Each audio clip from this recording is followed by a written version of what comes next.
রমজান আসলেই তুমি নেককার হয়ে যাবা, গুনাহ ছেড়ে দিবা, হঠাৎ করে চাইলেই পারবা না।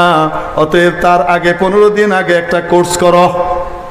সেই কোর্সের জন্য দেওয়া হয়েছে কি? শবে বরাত। শবে বরাত তো কোরআন হাদিসে নাই। হ্যাঁ অবশ্যই। নামাজ তো কোরআন হাদিসে নাই, নাকি পড়েন কিনা? কর না কেন? রোজা তো কোরআন হাদিসে নাই, রাখেন কিনা? কোরআন হাদিসের শব্দ রোজা আছে, রোজার অপর নাম আছে, সেটা কি?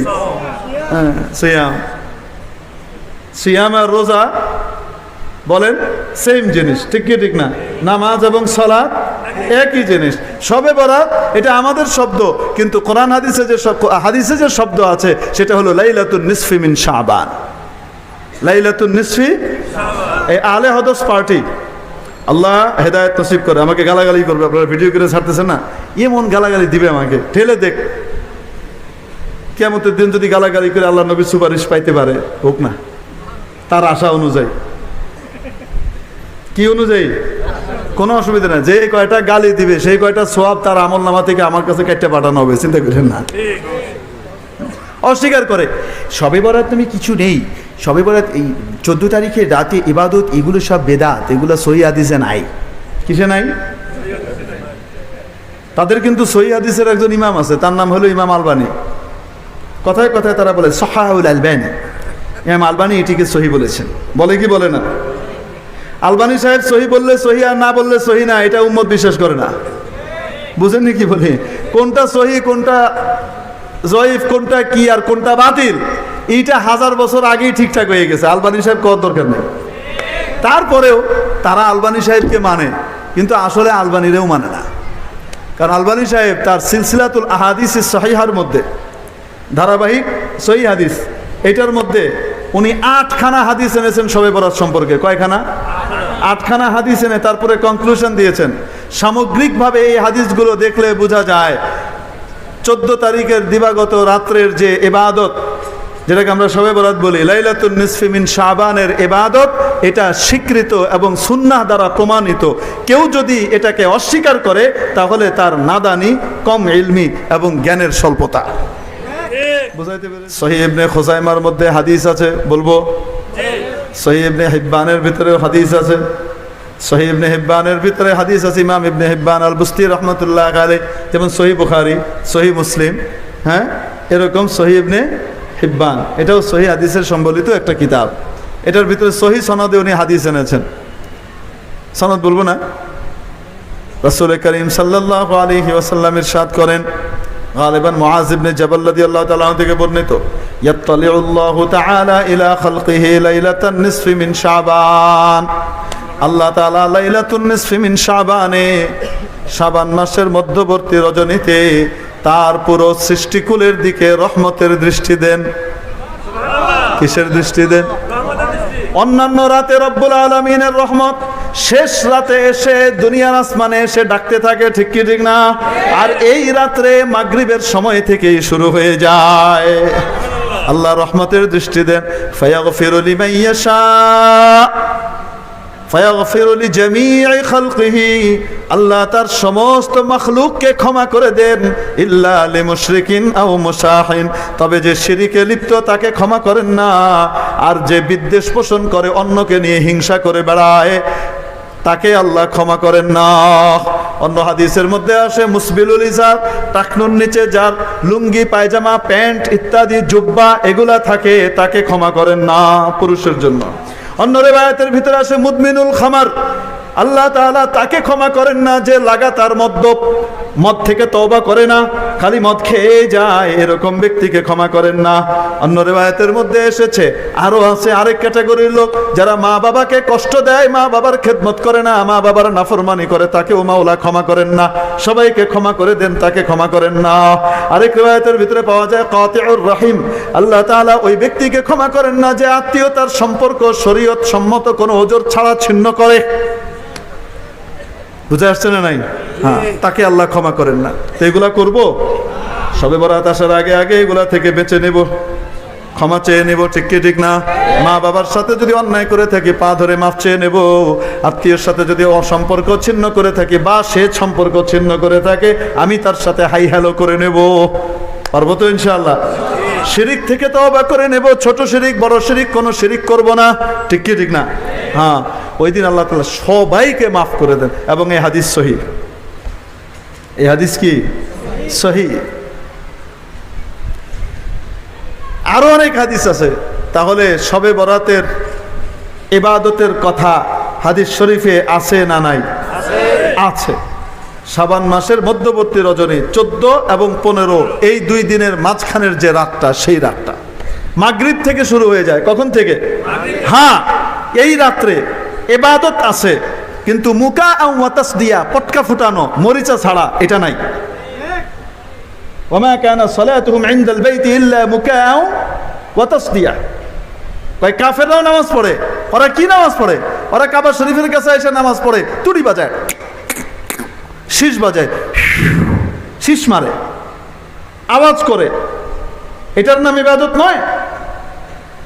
অতএব ওই রাত্রে মরিচা ছাড়া, ওই রাত্রে পটকা ফুটায় বেটানো, এগুলা কোনো ইবাদত নয়। এটা কাফেরদের তরিকা। আমাদের বাচ্চারা অনেক সময় না জেনে করে। আমরা সবাইকে অনুরোধ করব, খবরদার এই সমস্ত কাজে আমরা লাগবো না। ওই রাত্রে ইবাদত আছে। আপনি কোরআন তেলাওয়াত করেন, আপনি কিছুক্ষণ নামাজ পড়েন, কিছুক্ষণ দোয়া করেন, কিছুক্ষণ এই আমল করেন, ওই আমল করেন। হ্যাঁ, নামাজের ভিতরে এরকম কোনো সিস্টেম নাই যে 500 বার কুলু আল্লাহ পড়তে হবে, 70 বার প্রথম রাকাতে কুলু আল্লাহ আহাদ, দ্বিতীয় রাকাতে 71 বার কুলু আল্লাহ আহাদ, এই পড়লে নামাজে এই হবে সেই হবে।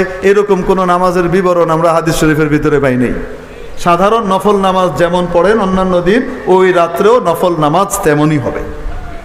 2 রাকাত বা 4 রাকাতের নিয়তে নর্মাল যে সূরা দিয়ে আপনি সাধারণত পড়েন, ওই সূরা দিয়েই তখন পড়বেন। বুঝাতে পেরেছি? হ্যাঁ, এখানে অনেক, একটা হলো শয়তান চায় এই রাত্রের ইবাদত থেকে বঞ্চিত হয়ে যাক। সহি লেভেলওয়ালাদেরকে টেনে লেগে গেছে গা, ইবাদতের নামে তারা এখান থেকে ভাগছে। আর যারা ইবাদত করে, শয়তান চিন্তা করে এদেরকে ইবাদতের ভিতরে খামাখা ইবাদতে লাগাই দিই, যেন আসল ইবাদতটা করতে না পারে। মকসুদুল মুমিনিন, হ্যাঁ, সোলেমানি খাবনামা ভালনামা, আদি ও আসল আছে না নাই? হ্যাঁ, রাসূল সাল্লাল্লাহু আলাইহি ওয়াসাল্লামের 300 প্রকারের নামাজ। কয়শো প্রকারের? এক বই এক জায়গায় দেখলাম, আমি বয়ানে গেছি, দেখে হাঁটতেছি চুপে চুপেতে, দেখি রাসূল সাল্লাল্লাহু আলাইহি ওয়াসাল্লামের 300 নামাজ। আমি বললাম খাইছে রে, এটা 300 নামাজ কি কি একটু দেখা দরকার। আমি হয়তো অনেক কিছু জানি না, আমি লয়ে গিয়ে দিয়ে গুবর খামাখা কিনছে, আমার পুরো টাকাটা বেকার। ফালতু জিনিস সব নিয়ে বেরিয়ে দিয়ে দিয়েছে। আর রাসূল সাল্লাল্লাহু আলাইহি ওয়াসাল্লামের নামাজ কোনো অস্তিত্বই নেই এগুলা। বুঝে আসছে না? নাই। এই জন্য শবে বরাতের নামাজ অন্যান্য রাতে যেমন নামাজ পড়েন, এই রাতেও কি তেমনই নফল নামাজ হবে। বুঝাতে পেরেছি না পারি নাই? হ্যাঁ, কিছুক্ষণ নামাজ, কিছুক্ষণ দোয়া, কিছুক্ষণ এটা। দোয়া একটা ইবাদত, শুধু ইবাদত না, সমস্ত ইবাদতের সারাংশ, মগজ। নবীজি বলেছেন আদ-দুআ মুখুল ইবাদা। দোয়া শুধু ইবাদত না, দোয়াকে আমরা ইবাদত মনে করি না, অথচ দোয়া করলে, নামাজ পড়লে যেমন সওয়াব হয়, দোয়া করলে তেমন সওয়াব হয়, কবুল হোক চাই না হোক। আর দোয়া হিয়াল ইবাদা, দোয়াই ইবাদত। দোয়াই কি? আরে গোটা কোরআন নাজিল করা হয়েছে হেদায়েতের জন্য, ইবাদতের জন্য, ঠিক কি ঠিক না? সেটা সারাংশ এনে দিছে কোথায়? সূরা ফাতিহা। সূরা ফাতিহার সারাংশ কি? দোয়া। ইহদিনাস সিরাতাল মুস্তাকিম। আর দোয়া হিয়াল ইবাদা, আর দোয়া মুখুল ইবাদা। দোয়া ইবাদতের মগজ, ইবাদতের মগজ। এই জন্য দোয়া করব। কি করব? আপনি যেই ভাষায় পারেন সেই ভাষায় দোয়া করেন, কোনো অসুবিধা নাই। তারপরে কিছুক্ষণ জিকির করব। নবীজি সাল্লাল্লাহু আলাইহি ওয়াসাল্লাম হাদিস শরীফের মধ্যে বলেন, কেউ যদি সুবহানাল্লাহি ওয়া বিহামদিহি 100 বার পড়ে, কয়বার? সারা দিনে যদি 100 বার পড়ে, হুত্তাত খাতায়াহু ওয়ালাউ কানা মিথলা যাবাদিল বাহর, ওয়ালাউ কানাত মিথলা যাবাদিল বাহর। তার সমস্ত গুনাহ মাফ করে দেওয়া হয়, যদিও সেটা সাগরের ফেনা পরিমাণ হোক না কেন। কিছুক্ষণ সুবহানাল্লাহ, কিছুক্ষণ আলহামদুলিল্লাহ, কিছুক্ষণ আল্লাহু আকবার, কিছুক্ষণ লা ইলাহা ইল্লাল্লাহ, কিছুক্ষণ দুরূদ শরীফ, কিছুক্ষণ নামাজ, আবার কোরআন তেলাওয়াত, আবার নামাজ, আবার দোয়া। পারবো কি পারবো না? সারা রাত এভাবে ইবাদতের মধ্যে কাটিয়ে দিব। পারবো না ইনশাআল্লাহ? এবং সারা রাত ইবাদত করে ফজরের নামাজের সময় ঘুম দিব, নামাজ না পড়ে। এটা হ্যাঁ, কি করতে হবে?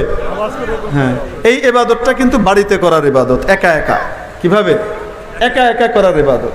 এজন্যে আমরা বাড়িতেই ইবাদতটা করব। তবে কেউ যদি মসজিদে করতে চায় কোনো অসুবিধা নাই, কারণ মসজিদের মধ্যে এতেকাফের নিয়তে যদি কেউ ইবাদত করে, আমি এতেকাফের নিয়তে বসলাম, আমি মসজিদের বাসিন্দা হয়ে গেলাম কিছুক্ষণের জন্য, এটাকে এতেকাফ বলে। আল্লাহর জন্য আমি মসজিদের বাসিন্দা হয়ে গেলাম, যতক্ষণ এতেকাফ করে ততক্ষণ সওয়াব।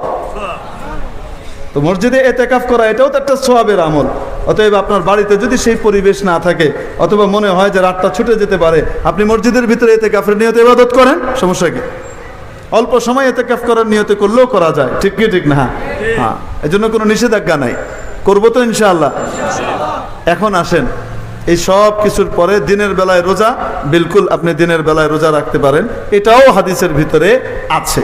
রাতের ইবাদত দিনের বেলায় আরো আসতে, হ্যাঁ, রাতের ইবাদত যদি করার হিম্মত কারো না হয়, এশার নামাজ জামাতের সাথে গিয়ে আদায় করেন, অর্ধেক রাত্রি ইবাদতের সওয়াব। ফজরের নামাজ গিয়ে জামাতের সাথে মসজিদে আদায় করেন, অর্ধেক রাত্রি ইবাদতের সওয়াব, পুরা রাত সওয়াব হয়ে গেছে। কিছু না পারলে এতটুকু হলেও করব, ঠিক আছে তো? এই রাতে ইবাদত আছে, হালুয়া রুটি নাই। শবে বরাতে ইবাদত আছে, শবে বরাতে কি নাই? হ্যাঁ, এগুলা কুসংস্কার। শবে বরাতে চালের রুটি আর কি লাগবে, গরুর গোশত পাকাইতে হবে। হুজুর যদি পাকাই অসুবিধা আছে কিনা? সওয়াবের নিয়তে পাকাইলে তো বেদাত।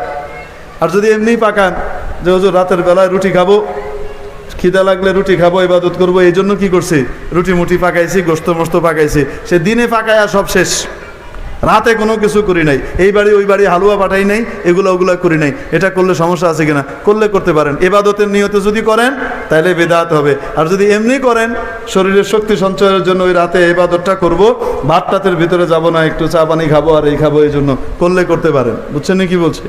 হ্যাঁ, মনে রেখেন। এজন্য শবে বরাতে ইবাদত আছে, হালুয়া রুটি, হ্যাঁ, বিশেষ খাওন দাওন, বোঝাইতে পারি নাই মনে হয়। হ্যাঁ, আর দিনের বেলায় রোজা, 15 তারিখের রোজা, এটা নিয়ে কেউ কেউ কিলকাল করে। কিলকাল করার কোনো সুযোগ নাই, কারণ 13, 14, 15 এই 3টা দিন, চাঁদের মাসের 13, 14, 15 এই 3টা দিন নবী করিম সাল্লাল্লাহু আলাইহি সাল্লাম কি রাখতেন? রোজা রাখতেন। এটাকে আইয়ামে বীজের রোজা বলে। কিসের বোঝে? আইয়ামে বীজের রোজা। এই রোজা 15 তারিখ আইয়ামে বীজের ভিতরে পড়ে, আপনি রাখতে পারেন, আইয়ামে বীজের রোজার ভিতরে পড়ে যাবে। সবচেয়ে ভালো হয় যদি আপনি রবি, সোম, মঙ্গল 3 রোজা যদি রাখতে পারেন তাহলে সবচেয়ে ভালো। না রাখতে পারলে ওই দিনেরও রাখেন বা আগের দিন সহকারে রাখেন, কোনো সমস্যা নাই, ঠিক কি ঠিক না? আল্লাহ তাআলা আমাদেরকে আমলের তৌফিক নসিব করেন।